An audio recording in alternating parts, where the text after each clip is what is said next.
everyone, and welcome to SoftFil Academy's webinar. We are very happy to welcome all of you to this webinar with Dr. Javier Beut, who is with us from Spain right now. So, okay, so welcome to you, Dr. Beut. Oh, welcome to friends. Welcome to you. So, it's always a pleasure to be in contact with you. All right. So let's see what offers SoftFil tonight. Great. Can everyone please turn off their microphone because we can hear some voices. It would be very nice. Thank you so much. So I will start by introducing Dr. Beut a little bit more. Javier Beut has been a SoftFil Academy expert for a while now, so we really love working with him, and he is a renowned plastic surgeon. He works as an aesthetic and reconstructive surgeon specialized in oculoplastic and rhinoplastic reconstructive procedures. He has developed non-surgical facial rejuvenation techniques, published at PRJ, ASG, like the non-touch for lips enhancement, volumizing viaducts of the mid-face, defining the Beut techniques. He has been a pioneer in cadaveric studies demonstrated throughout his 3D videos and live demos. And he currently runs 2-day surgical and non-surgical courses for facial rejuvenation and a cadaver lab in Palma de Mallorca in Spain. Since 1989, he is also involved in humanitarian surgical collaborations, and he founded a non-profit organization called Cirujanos Plásticos Mundi, sorry for my bad pronunciation, where he organizes workshops about cleft lip and nose oculoplastics albinos for doctors of underdeveloped countries. The aim of the foundation is education as a development tool. So, of course, Dr. Beut is an international speaker and a KOL that you all know well. And we are very happy to have him tonight with us to teach us about his tear-through injection technique with a micro cannula called the blending technique. Just before Dr. Beut will start his presentation, I wanted to give you a little bit more information on the webinar. It will last approximately 1 hour. And it is being recorded, so the replay will be available from tomorrow on SoftFil Academy's website, also on our YouTube page, and it will be subtitled in different languages, including French and Spanish. So, what else did I want to tell you? No, I think that's everything. Dr. Beut, if you want to share your presentation, you are welcome to do it. And everyone, please ask your questions on the chat, on the Q&A, and we will answer everything at the end of the webinar. Thank you. Okay, so thank you very much for this nice, presentation. Thank you. You were so kind. I want to share with you my experience with my technique on the blending the tear trough. Let me check that. Wait a minute here. Okay, is it okay? Yes. Perfect. So tear trough has been always, I guess that when you talk about the face, I think always that the most tricky part is the tear trough. You can, not only due to the anatomy, but due to, what type of filler you're going to use. So the fact is, we have developed this. This is as you will see, is a technique that has been described in 2017 from our paper from the viaducts of Beut, the Beut viaducts.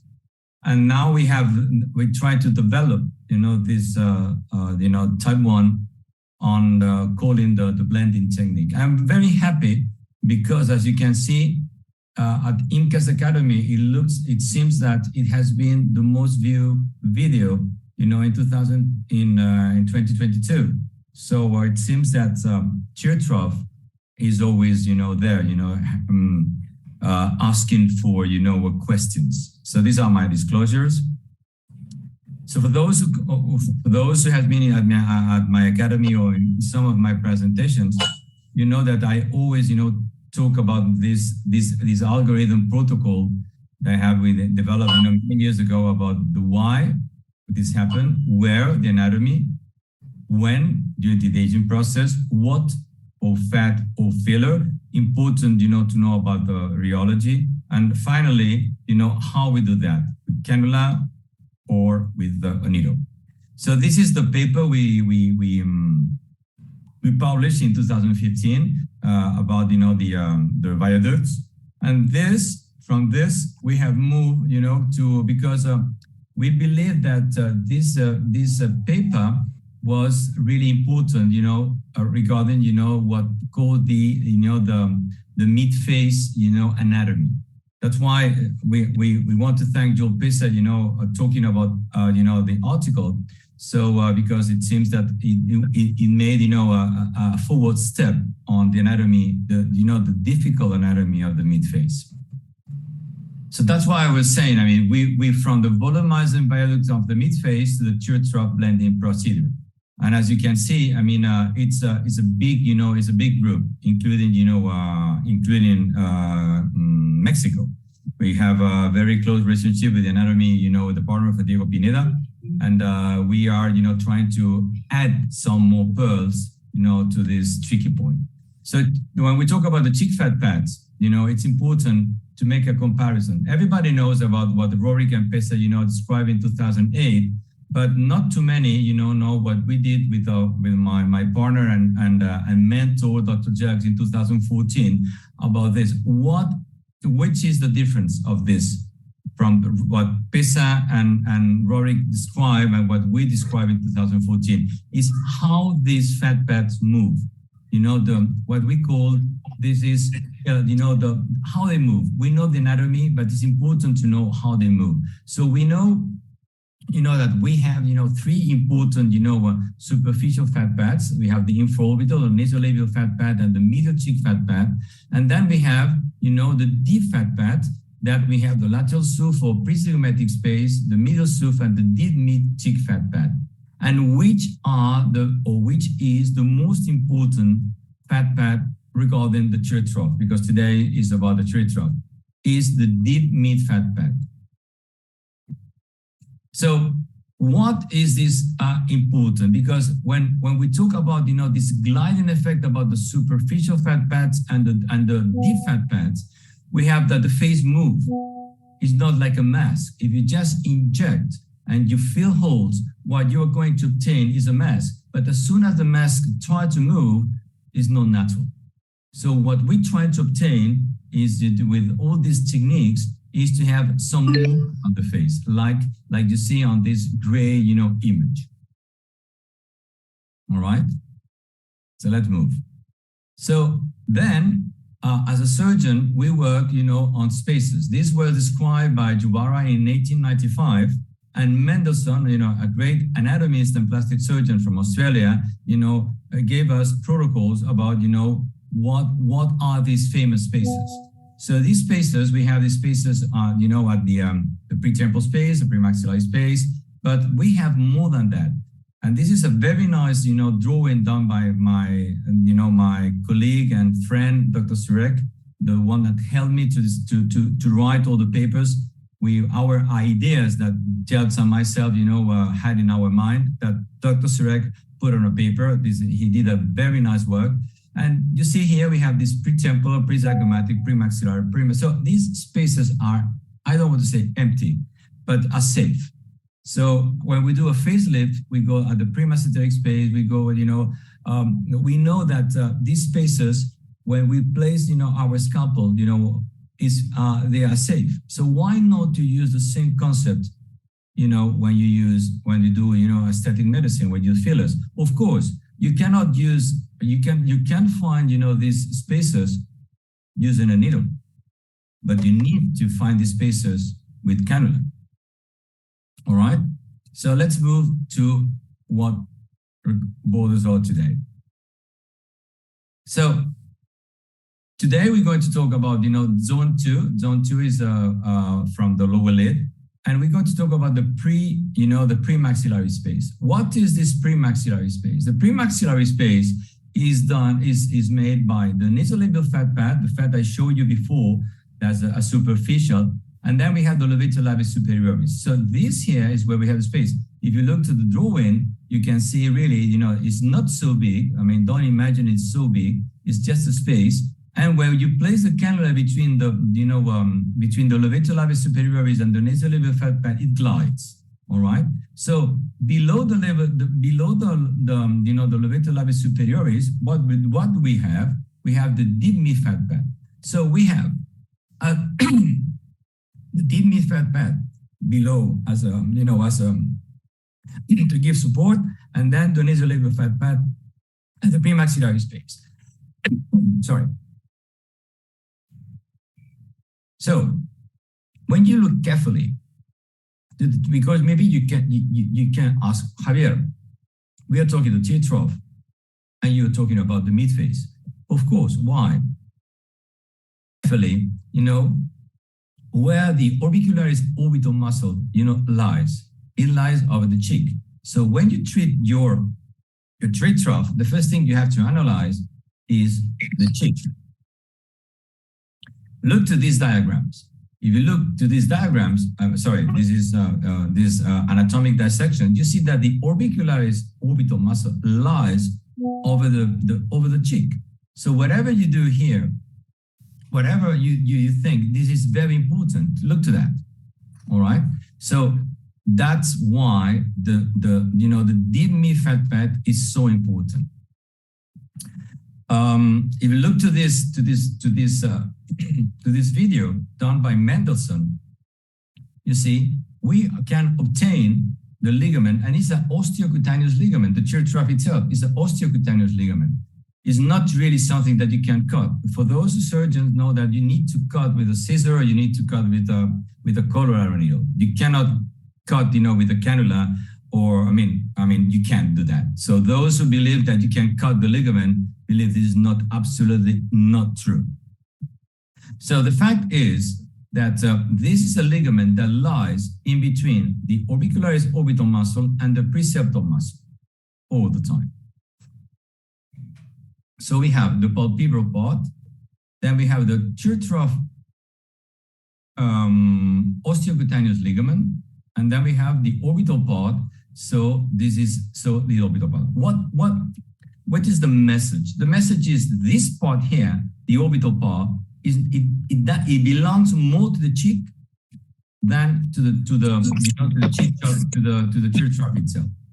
So when we do the analysis, all right, as you can see, what happened is that if you look carefully, you will see that the tear trough is in between the preseptal and the orbital muscle, and that's the this is where lies, the whole, of the tear trough, ligament. But the tear trough continues with what? With the orbital retainer ligaments. It continues. So we have to keep attention to this. So tear trough is an osteocutaneous ligament that continues with the orbital retainer ligaments. But all this here lies over the cheek. So we have to keep attention to this part of the orbicularis orbital muscle. As I said, you can see here, tear trough, orbital retainer ligaments. Look carefully to this, drawing. We can see here, this is the arcus marginalis. As you will see, how important is the arcus marginalis. And this is the ligament itself, plus it continues with the orbital retainer ligaments. All right, so keep in mind this. This is the middle zone and this is the lateral zone. So why is so important, the deep mid-fat pad? Because it gives support to what? To the orbital part of the orbicularis oculi muscle. So if you just feel the hole, you're going to feel a hole, but you are not going to treat an area, all right? So that's what it's important to this analysis. Once this has been gone, this is good. You're going to have a deflection. So the first thing we have to do analysis where? To the deep mid-fat pad.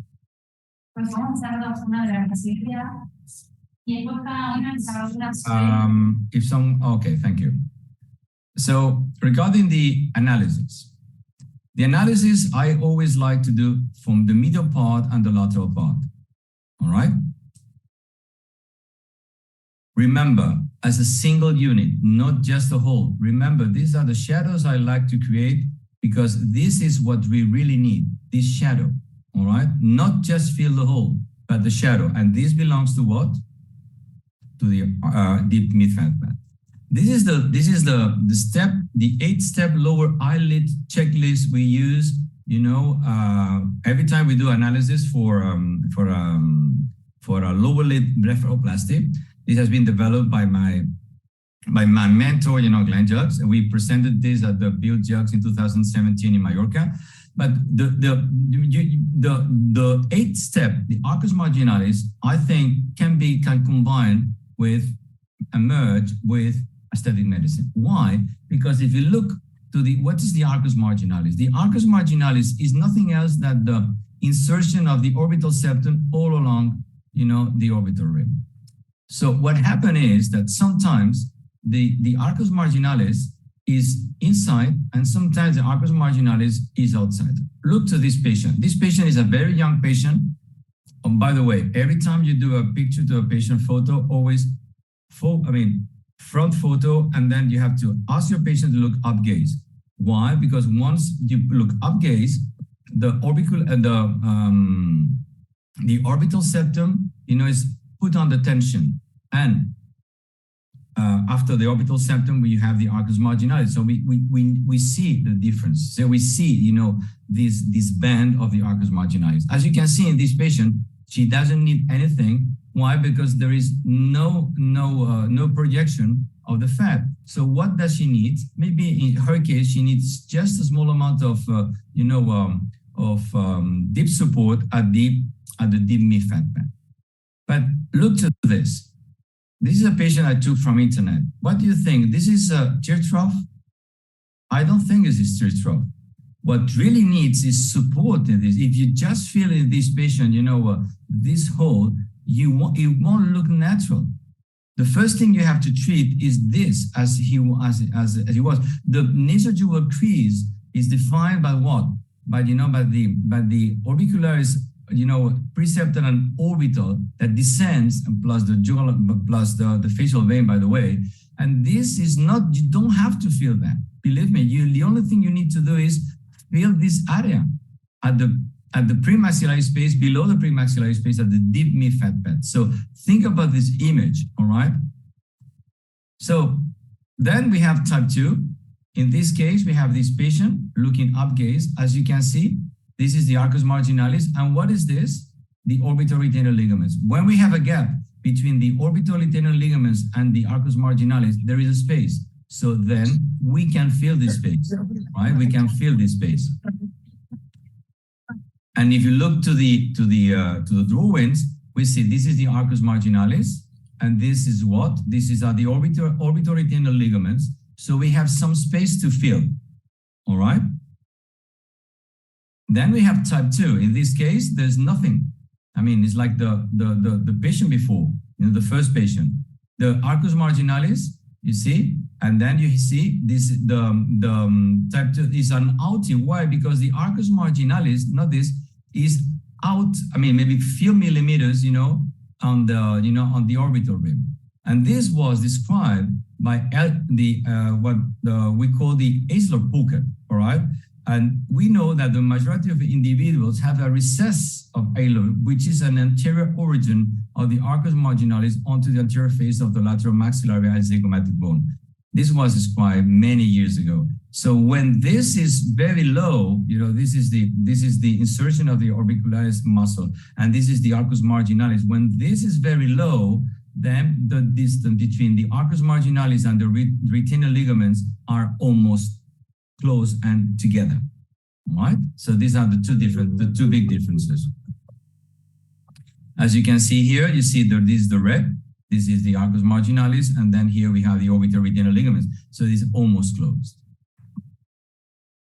So then, fat. What do we do? Recently, I have been I have moderated with Dr. Patrick Tracy, a session in IMCAS.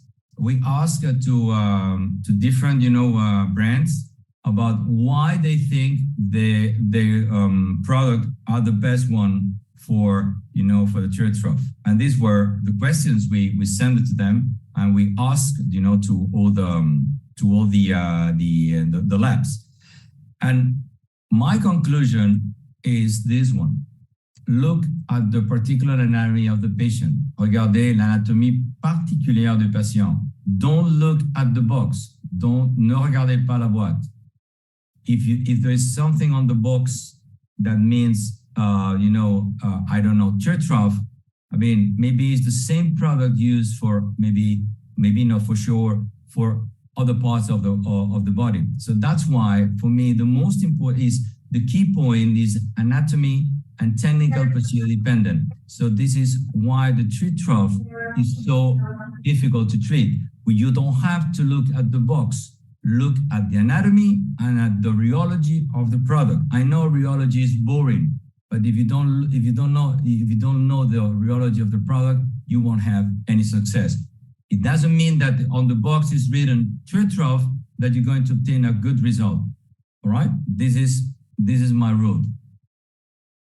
So that's why for me, when we use fillers, we have two types of fillers: one for support and one for blending.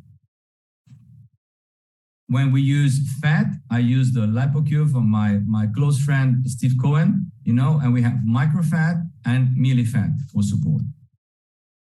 So how we do that? Treatment. The basic technique is a technique I use for all the parts of my face. So I always use some local anesthesia with epinephrine, like I use the carpula from the dentist. I don't use the needle to feel. I use the SoftFil Easy Guide, or sometimes I use the tip of the needle. I use the cannula to find the right space and use screw motion, never push. All right. So when I do, this is what I used to use. All right. Most of the time, as you can imagine, now I'm 95% of the time using Easy Guide. And why I use local anesthesia? Because if I imagine this is the nasolabial fold or even the temple, I'm going to make, a papilla of local anesthesia with epinephrine, that this will give me, it's going to give me a vasoconstriction of the dermal plexus, and it's going to give me a papilla. So I'm going to use my Easy Guide here. So my Easy Guide, my papilla will prevent me, even if I know that the Easy Guide is just 5 millimeters, to touch any main vessel. As you can see here on this cadaver dissection, I always recommend not to do perpendicular, but I like to do it obliquely, 45 degrees, just in case for the variation of anatomy. Even if I use a papilla, I always recommend to use, on 45 degrees. And you can use, or the SoftFil guide, or you can use the tip of the needle. But believe me, once you have used the SoftFil guide, you won't ever use the tip of a needle. Why? Because cannula respect anatomy layers, and it's true. It requires more anatomical knowledge.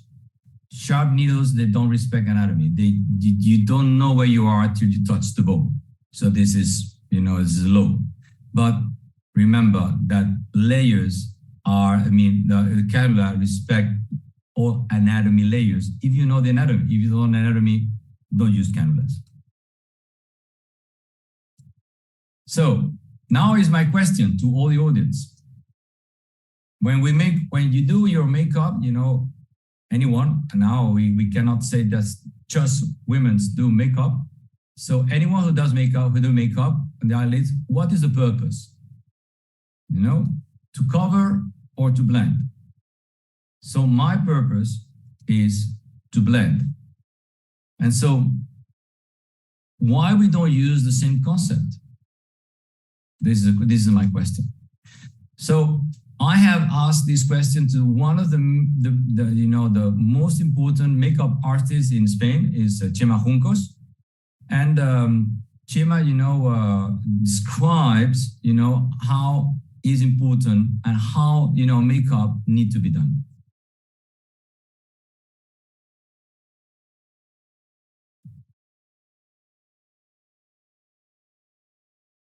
As you can see, he's the makeup artist of Antonio Banderas, so he's someone who's a... Buenos días, chicos. ¿Qué tal, Carlos? ¿Cómo estás? Muy bien. Mira, esta mañana me he levantado con ojeras y te quería preguntar cómo podríamos conseguir un maquillaje natural. Para conseguir un maquillaje natural, lo más importante es difuminar el párpado inferior con el pómulo. Si lo difuminamos, conseguiríamos una unión perfecta. ¿Y cómo sería un maquillaje no natural? Un maquillaje no natural simplemente sería rellenando el hueco de la ojera o la depresión. Esta zona. So you can choose or to blend or to fill. This is up to you. So let's see how we manage this. So when you feel a depression or a groove, this is what I call standard. I never said bad. It's a standard. You see, most of the technique that you have learned or you see in internet or even in different academies are you take a cannula and then you fill it. But as my friend Timothy Martin said, you are going to find less irregularities when the fat is injected, or the fat or the filler perpendicular to the true trough rather than parallel.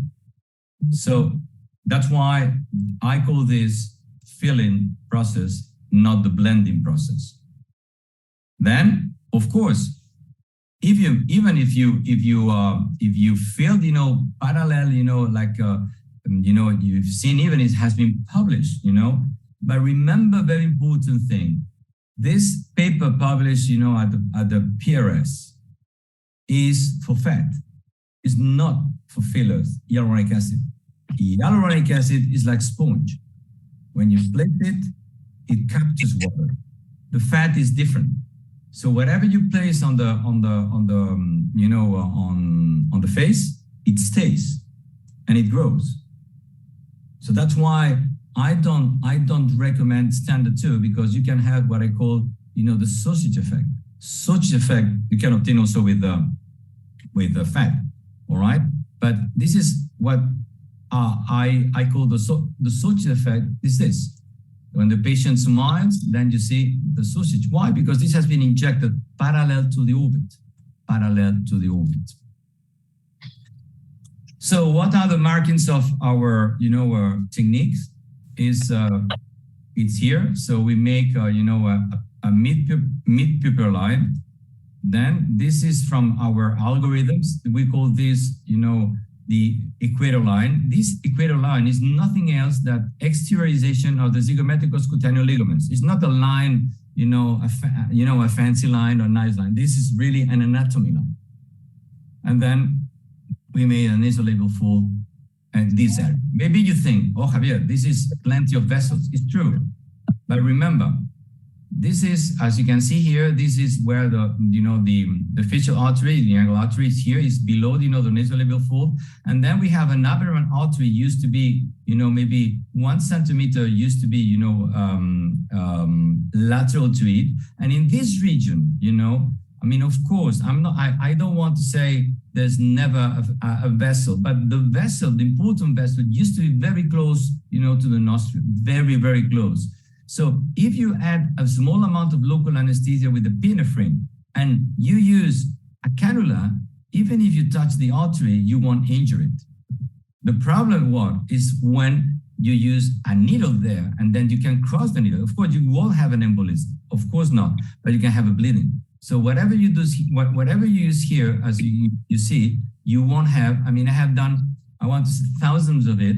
I can have, I have sometimes, some hematoma. You know where's the hematoma? Where the port of entry, not really touching, the artery. So that's why this is the port of entry for the trough. Then let's see for support. For support, I want to go down to the bone at the concave aspect of the maxillary process. All right. To what? To extend this orbicularis orbital muscle. As you can see here, this is where I go with the cannula, and then I go down below the muscle, and it's here where I'm going to inject my product. You see here the echography? Here, not here, here at the concave space. To what? To lift what? The orbicularis orbital part.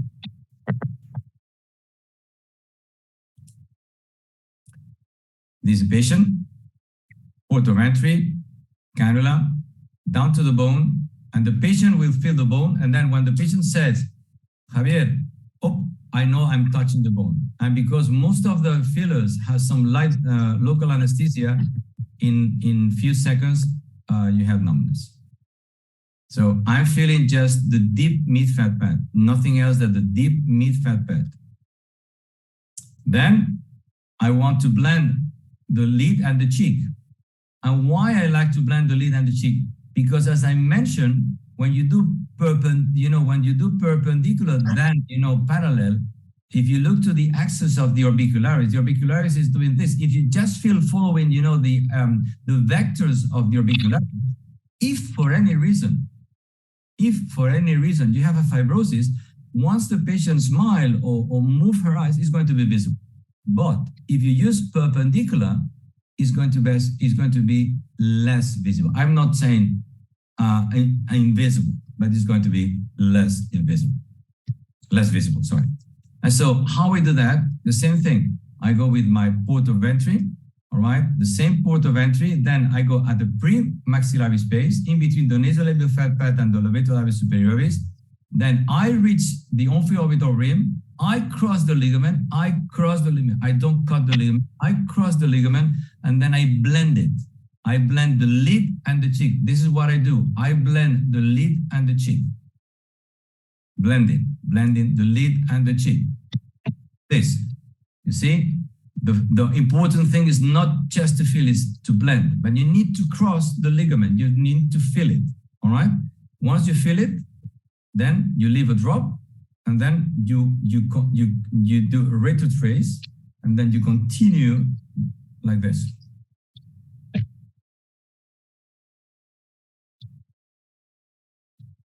So you're blending the lid and the cheek. All right? So this is one step, second step, and then you ask your patient to move up gaze. Why? Again, if they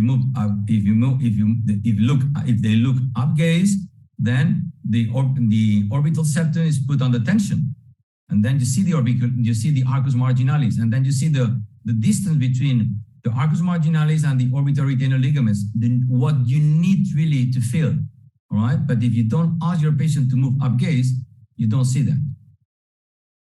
And then you cross, and then you leave your drops.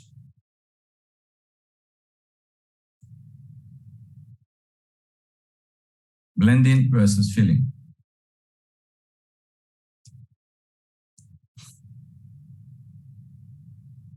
So here you see a case, the same patient now doing the blending procedure.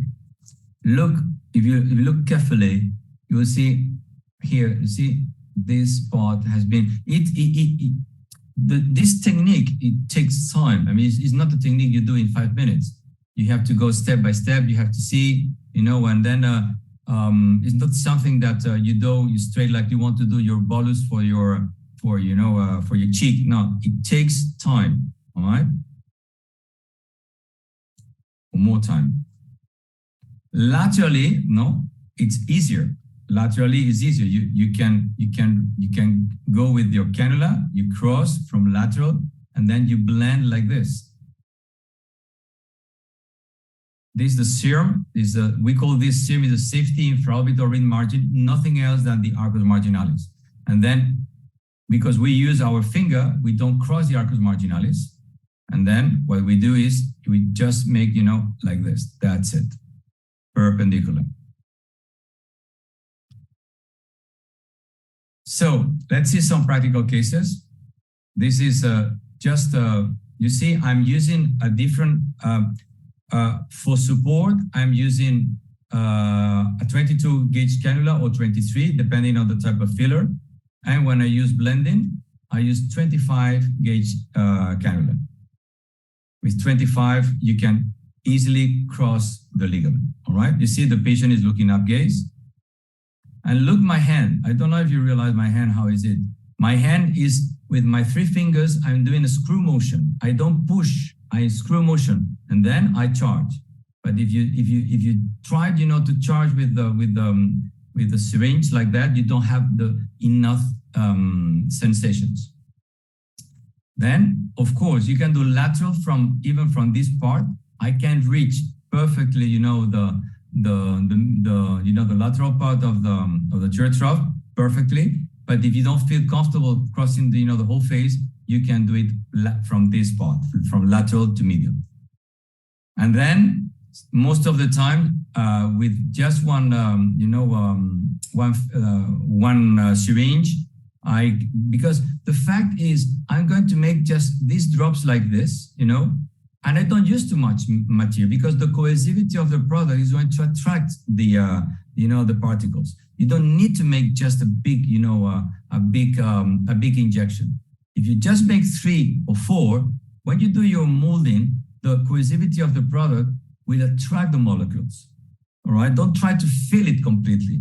And so that's why I use, maybe in that case, I use fine lines, from Filmet. And then with one syringe, I can use maybe the 2 tear troughs sometimes. And what happened is that I have an excess. And so what I do with excess, I blend the 3 superficial fat pads to give some more volume, but not support volume again to the cheek, to cheek process. Again. Toco el hueso, me lo vas a decir, ahí me toco el hueso, ¿vale? No huele, simplemente es tocar el hueso, ¿vale?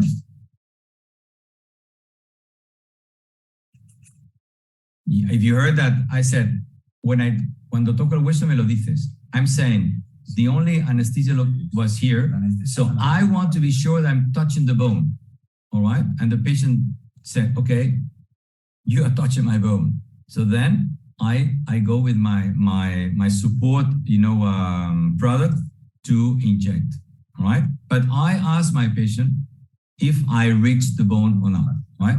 Then I ask, please look up gaze, and then I'm going to make, sorry for that. You see? And now I'm going to do this. Okay?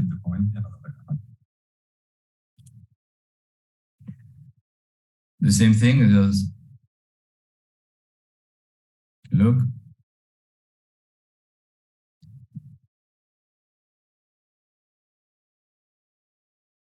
Look here for blending. I place my finger and then I do screw motion. And then I know I have crossed the ligament.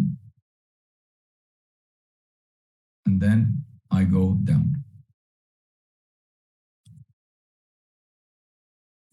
When I do my blepharoplasties, I do all the time, I do a lipofilling. And so I use 22 gauge cannulas from SoftFil, as you can see, and it works so well using nanograph. Right. Right, like this, you see, the blepharoplasty was finished, up and transconjunctival approach, and then I'm going to do my blending technique with the fat. Here the same.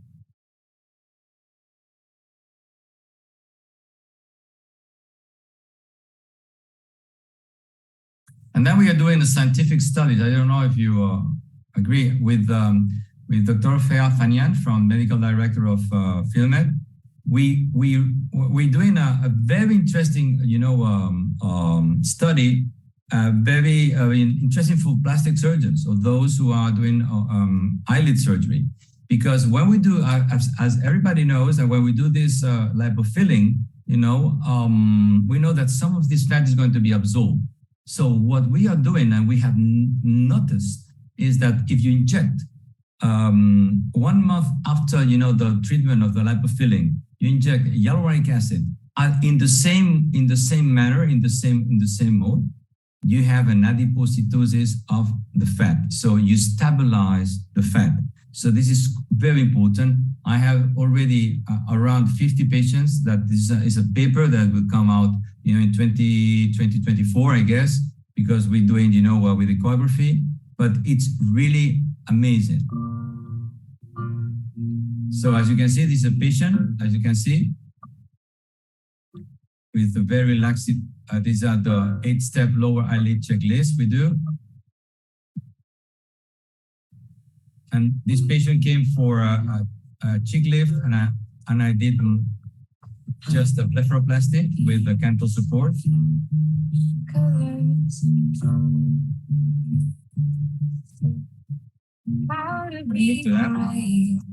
How can I love when I'm to watching you stand?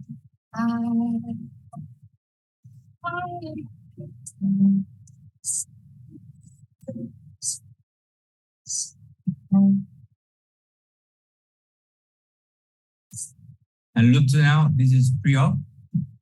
This is pre-op. This is post-op plus fat. And this is plus HA. Now you see what? So you can see, the changes. There's no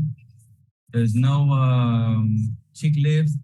The only thing I have done is a blepharoplasty with canthal support, and I have done, the fat and the hyaluronic acid in specific spaces, right?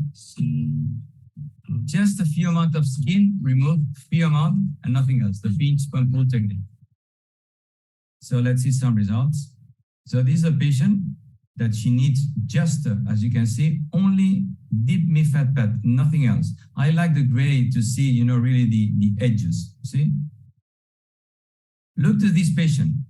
This patient I have done a few days ago, and the patient had just, I felt just the deep mid-fat pad. Nothing was done here, and nothing is going to be done at the tear trough.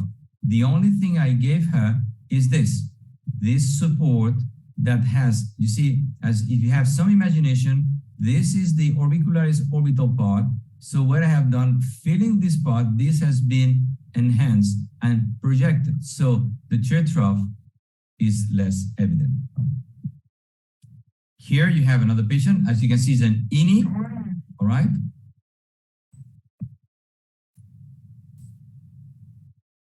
INI. Filler.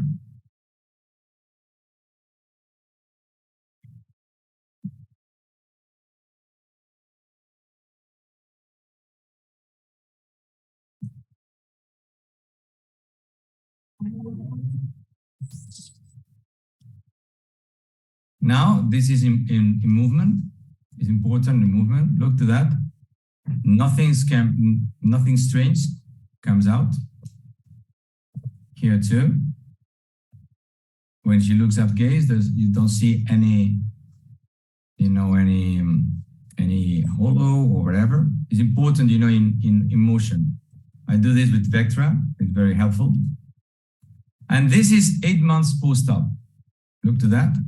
8 months post-op. If you place the product at the right place, it will stay. Believe me.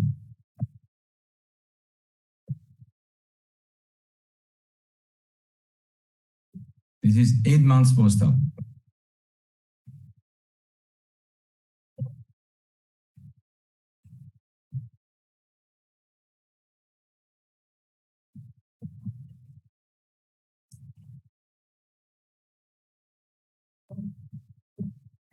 So this is a case we did recently.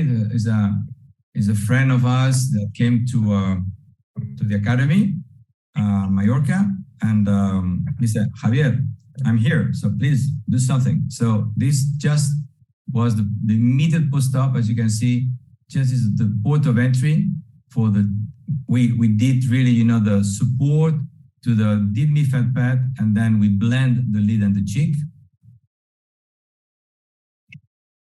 For this one, you know, just port of entry, and this was extremely, you know, borderline. I mean, this just for, it's good to show these cases. Of course, being honest with you, I would prefer to do surgery to him and then to add some fat. But sometimes we have to, you know, to do these sort of cases to show how important it is to know the anatomy using the cannula and using the right product and using, you know, the right space. So, blending technique requires two different rheological fillers, sorry for the age. Deep medial fat for support and tear trough for blending. If you use fat, blending for microfat and support for millifat. Remember, the tear trough is a true osteocutaneous ligament. The tear trough ligament is continuous laterally as the bilayer auricularis between ligaments, and is an anatomical and technical procedure dependent. And remember, blending versus filling from hollow to an array. So then I invite you all to come to Mallorca, to the academy, where we teach on this matter of feeling, you know, the where you are with the cannula, because it's important not just to do this. It's very important to do these practical cadaver labs to know where you are exactly. And I think these are what gives you, you know, this sensation experience. You need to, it's like I always compare, like when you do sport, you can watch someone playing tennis, but till you don't use your racket and you feel the ball, you don't know how to play. And so when you do, you know, when you use a cannula, you need to feel where you are. And this is, I guess, the most important thing when you do cadaver dissections, to feel where you are. And that's why right now we are running the 102nd edition of the Academy in Mallorca. And I think they were very happy. All right, I'm not going to go with this, of course. All the videos are linked in this webpage if you want to see all the videos you see in 3D. And nothing. I think, as you can see, this is the 100 Academy. This was 2 weeks ago from Mexico, right? And we are very happy to welcome you to Palma de Mallorca, where we have not just beaches and sun, but we have some knowledge. So thank you very much. And I hope this information will give you some more, you know, tools for your armamentarium in your, you know, in your practice. Thank you very much. Thank you so much, Dr. Beut, for this really, really interesting presentation. It was really a pleasure to see all of your videos, and also all of the 3D videos that you included that are always such a plus in your presentation. We already have a few questions. If you're ready to answer the questions, yes, please everyone keep asking any questions that you might have on the Q&R, and also you can ask them in the chat. There's no problem. Okay. So someone was asking, what is the filler name you used for the blending? Fine, medium, volume. The person missed it and wanted to make sure of the filler you used. You know, the fact is that you know, when you talk about fillers, you know, I don't want to make any publicity, you know, about the brand. I want to be very honest with you all, you know. I want to show, how to say that? I want to, how to say in the proper ways. To be honest with you, I want to share with you what I use. All right. So what I use for blending, I use fine lines from Filmet, and from Galderma, I use Vital Light. I know that in some countries, you don't have vital light. And for support, it depends. I can use, for Galderma, I can use, for example, I can use even Restylane, because it depends on how much you need to lift, the cheek, I mean, the premaxillary space. I use, we don't have any more Restylane Secure, it disappeared. So we have Lift, it's very good. And also I use Bioxys from Citosial. It's a quite good, filler. It doesn't absorb too much water. So I use deep wrinkles or volume to give support to the deep mid-fat pad, and medium to the blending, for the blending technique. The important thing, let me add something, Anna.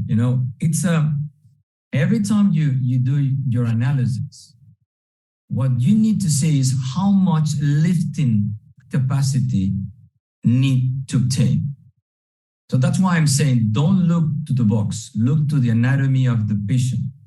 I mean, if the patient has a very thin skin, don't use, even if it's written on the box, tear trough, no, because you won't have, the result you are looking for.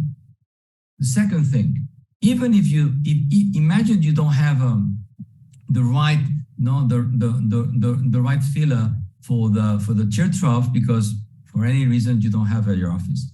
But look, I mean, if you really, think about the technique I use, I just feel there are drops, very tiny drops. So if you use, for example, imagine from Filament, you don't have fine lines and you have universal. You say, wow, universal has a larger lifting capacity, But if you have some skills to lift a tiny drop, you are going to obtain the same result. The fact is to do the analysis for every single patient and don't look at the box. All right, thank you so much. We have another question asking if it wouldn't be better to use PCL since bending with HA migrates. About the migration? Someone is asking if it wouldn't PCL be better since blending with HA migrates? That's the question. I don't get the point. I mean, if the HA migrates. I'm not sure what PCL means, but basically it says that maybe HA injection is not the best for a tear trough, and maybe PCL would be better. I think that's what I understand. I mean, for tear trough, the best thing, there are two fillers good for tear trough. Fat is not a filler, is a graft. And hyaluronic acid. I mean, the fact is, you need to know, imagine you have a patient that captures a lot of water. For any reason, has a kidney problem, you have to know this. So even if you use the best filler, of course, hyaluronic acid will work. Absolutely, I agree with this. But the fact is, that's why it's a very, how to say that? It's not just to fill, a cheekbone. It's something that moves. It's something that captures water. We have the lacrimal duct. We have many things in this region. So if you are very, how to say that? You need to be very precise of this. It's not just to make, with the cannula going like this and just filling. You're filling a hole. All right? And always think about what? Not what works, but if it doesn't work, what to do. Mm-hmm. That's the key point. If it doesn't work, what to do. All right? Mm-hmm. So it doesn't, Hannah, it doesn't migrate. Why? Because I use, droplets. It's very tiny droplets that with the rheology of the product, the cohesivity, they will link together.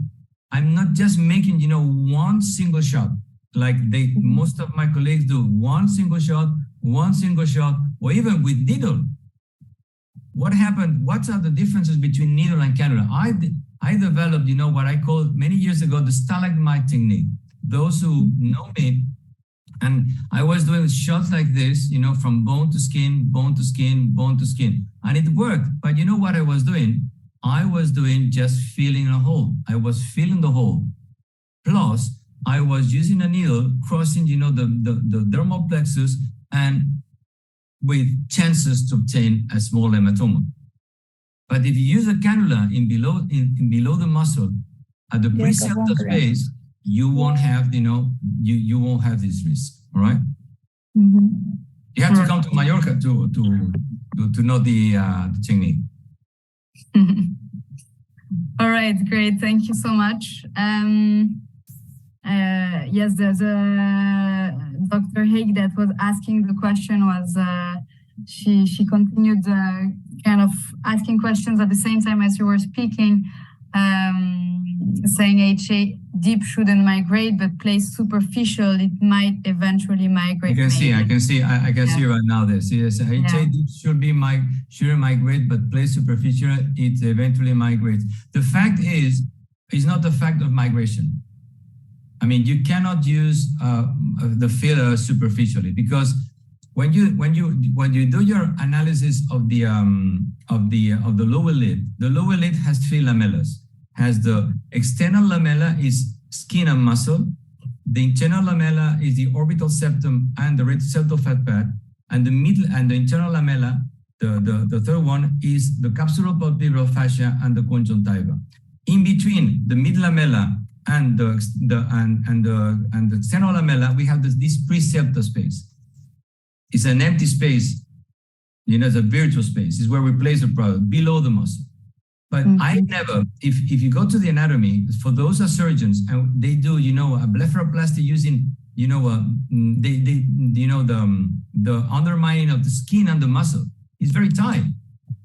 So to place some product in between the skin and the muscle is not a good idea. Absolutely not. So the product need to be placed few millimeters below, in between the mid lamella and the anterior lamella at the preceptor space. Even if sometimes doctor says, oh, this is superficial. No, it's not super. It's very difficult to place superficially. The problem is that you have injected too much, and then this is visible. And then maybe because the vectors enhance what you have done instead that to diminish. Right.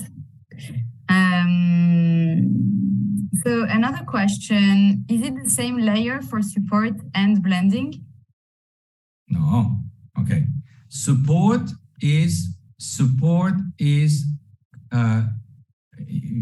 go back to the anatomy. Support is the deep mid-fat pad. This fat pad, the deep mid-fat pad that is below what? The lobeto labis superioris. Very deep, touching the bone.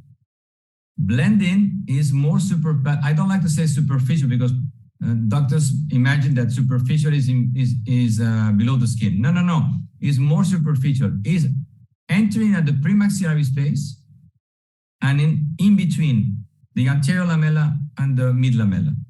So deep is support and blending is in between the anterior lamella and the mid lamella. No.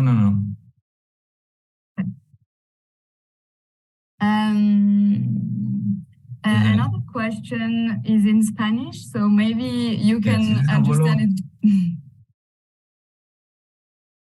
Exacto. I can. What he's saying is, dejas bolo hacia en el cuadrante marcado. So he's saying you leave, you know, a bolus at the place where I mark. You know, this is the deep mid-fat pad, and then with the cannula, I changed cannula. Important factor. I mean, deep is 22, 23, and blending is 25. You need to change. All right. The fact is, I vectorize as he's saying. You know, I agree with him. I mean, what I do is is very simple. I mean, I do this. I go down. I go below, very deep, as I showed before, and then I vectorize like this. Thank you. We have one last question. if are you using the same technique for other injection zones, such as the temples, for example? The basic technique for injection, always. If I have to do the temple, I use a bolus here, and then I like to go, you know, at the temple we have three options, or superficial, or interfacial, or below the muscle. I prefer all the time interfacial. So I use my bolus here, and then my cannula will find, you know, the space where I need to go. If I have to go to the, I don't know, to the chin, I will place my bolus. If I go to the gonion, I will use my bolus. All the time, I use small amount of anesthesia. I use my easy guide. And then my cannula finds the place, finds the layer, not the needle. That's why you need a matter of sensation. You know, you need to imagine where you are. You know, you have to imagine, you know, these 3D videos we have done with my brother, you know, in your head. And then when you close it, that's why we close, you know, the doctors that come, you know, they come to the academy. I bend the eyes to feel where they are, because they need to feel. The cannula finds the you know, the specific layer. Thank you. Very quickly, because it's almost over, we have a last question. What do you think of polylactic acid in tear trough deformity? Are you using? Absolutely not. I mean, believe me, all my colleagues that maybe are watching, you know, this video conference, use the less aggressive, you know, product for the tear trough. Believe me, fat and hyaluronic acid. Don't try to use things that they, you know, some laboratories try to explain that is the best, this is the best. No, use the simplest, you know, and the easiest product for that, because it's a very risky area. Believe me, you can use what, I mean, I have done when I have, you know, in Mallorca, we receive a lot of, when I do a facelift, I can find, you know, threads inside. I can see, you know, hydroxyapatite there, but there's not too much problem for that, because you can remove. But imagine if you have a problem here, as I have pictures of patients with ectropion, you know, with a lot of capturing a lot of water, you know, don't use, please. Just use fat is the best one, and hyaluronic acid. All right. Thank you so much. SoftFil, of course, and I mean, I have to tell you that of course, you imagine that is SoftFil behind me, and I have to talk about SoftFil is the best. Believe me, I want to say thank you to SoftFil, because when I was with Emmanuel in Mexico in 2000, this was 3 years before you know, COVID. I was thinking with you know, Emmanuel, saying, Manuel, we need to find out something for this, because, and say, you know, the guys from SoftFil, they are starting with this easy guide, and believe me, this is easy guide, not the cannula. You have thousands of cannula, all right? Why I prefer easy guide? Sorry, why I prefer SoftFil? Because most of the people has criticized SoftFil because it's soft. And I said, yes, it needs to be like that. You know why? Because if you use something harder, then it's like a spear. You don't know where you are either.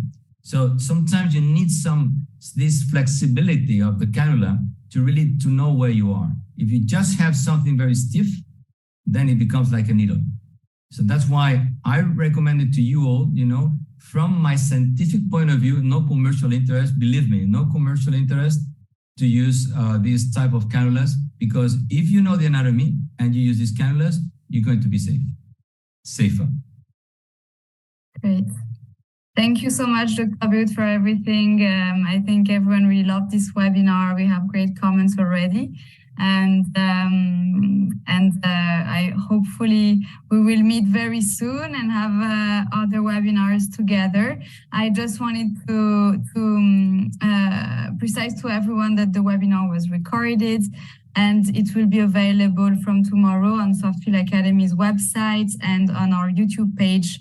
It will be subtitled in several languages, so you can watch the replay as many times as you want. Thank you so much. Okay. So thank you very much, and hope to see you soon. All right. Yes, definitely. Bye. Bye. Have a good evening. Bye.